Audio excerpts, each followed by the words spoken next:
સૌને નમસ્કાર.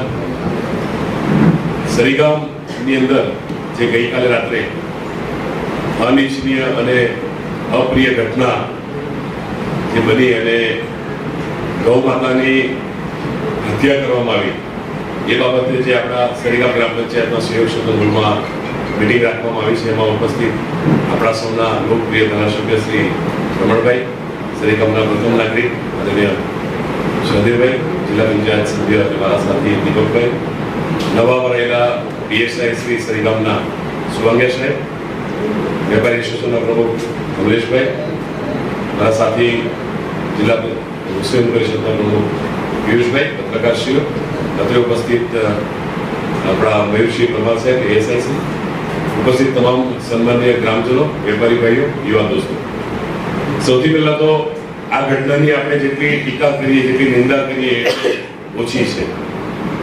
કારણ કે આવી ઘટના સમાજને હલાવી નાખનારી ઘટના છે અને આવી ઘટના કદાચ થયેલી હશે પણ સરીગામની અંદર પહેલી વખત બહાર પડી છે. એટલે આપણા સૌ માટે પણ વિચાર માંગી નહીં તેવી આ ઘટના છે અને કેવી રીતે બીજી વખત ન થાય તે દિશામાં આપણે કેવા પગલાં લઈને કામગીરી કરીને કરી શકીએ એ વિચારવાનો સમય છે.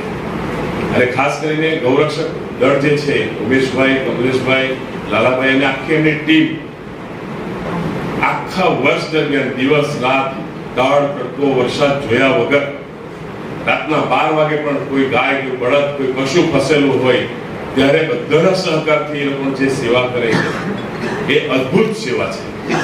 એને શબ્દોમાં વર્ણવી શકાય એમ નથી. અને જે પોતાના જાનના જોખમે હંમેશા ગૌની રક્ષા કરવા માટે, પશુની રક્ષા કરવા માટે હંમેશા તત્પર રહે છે એવા ગૌરક્ષક દળના તમામ સભ્યોને આ તબક્કે હું અભિનંદન પાઠવું છું અને બિરદાવું છું.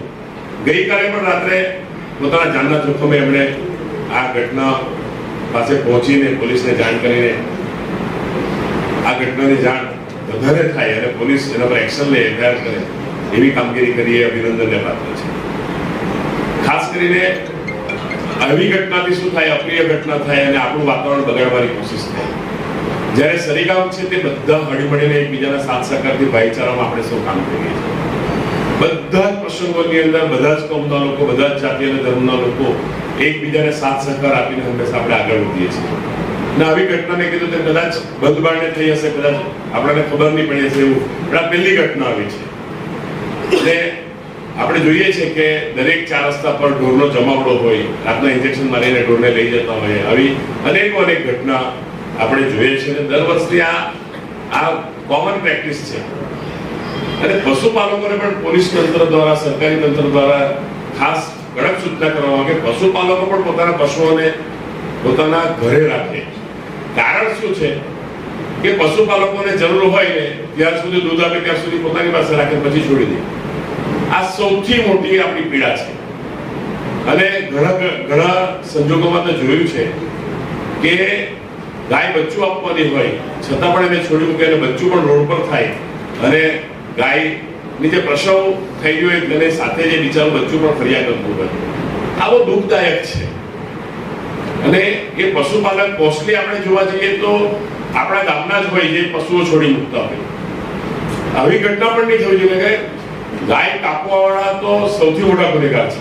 ગૌ હત્યા કરનારા ને કોઈ સંજોગમાં 10 વર્ષની સજાની સાહેબ વિધાનસભામાં કાયદો લાવાય, લોકો ફાંસીની સજા થવા જોઈએ. એક જ હિયરિંગની અંદર પૂરા કરવા બધા પુરાવા આપણી પાસે છે. હથિયારો પકડાયા, એ લોકો પકડાઈ ગયા, ગૌ હત્યા કરેલું આપણે ત્યાં માંસ પણ આપણને મળી જાય છે. તો પછી બીજું પુરવાર કરવાનું નહીં, એક જ હિયરિંગ અને ફાંસી લટકાવવાનું. આ જો આપણે કહીએ ને વિધાનસભામાં આ પાસ કરીએ ને તો થરથર કાપે.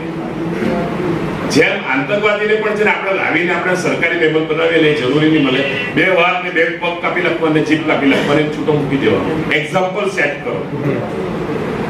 એને એક્ઝામ્પલ સેટ કરે ને કે ભાઈ આ આતંકવાદીને હાથ પગ કાપી નાખે, જીભ કાપી નાખી છે, એટલે જોઈને ગભરાશે.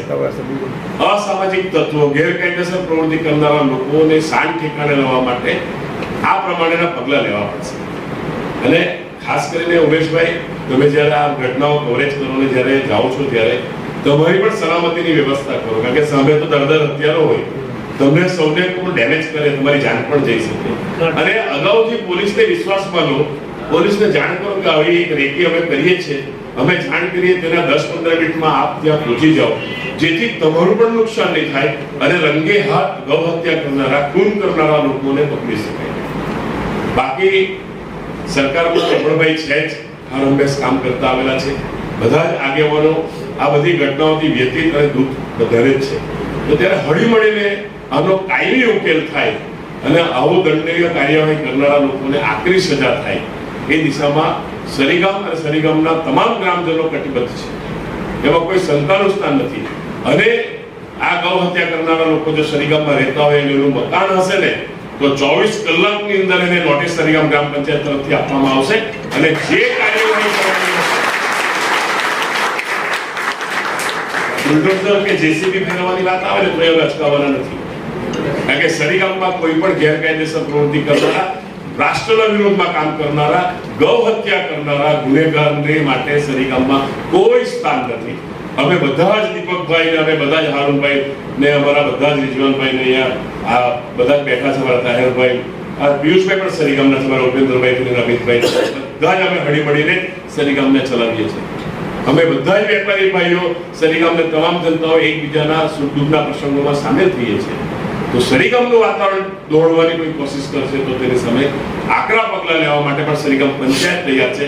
પોલીસ વિભાગને વિનંતી છે કે એમના પર કડકમાં કડક કાર્યવાહી કરવામાં આવે ને ગુનેગારો કોઈ પણ સંજોગમાં નીકળી નહીં જવા જોઈએ, એમને સજા ચોક્કસ થવી જોઈએ. અમે સૌ જેટલા પણ આગેવાનો છે, રમણભાઈ સહિત, અમે તમારી સૌની સાથે છીએ. તમારી સલામતી રાખીને કામગીરી કરો.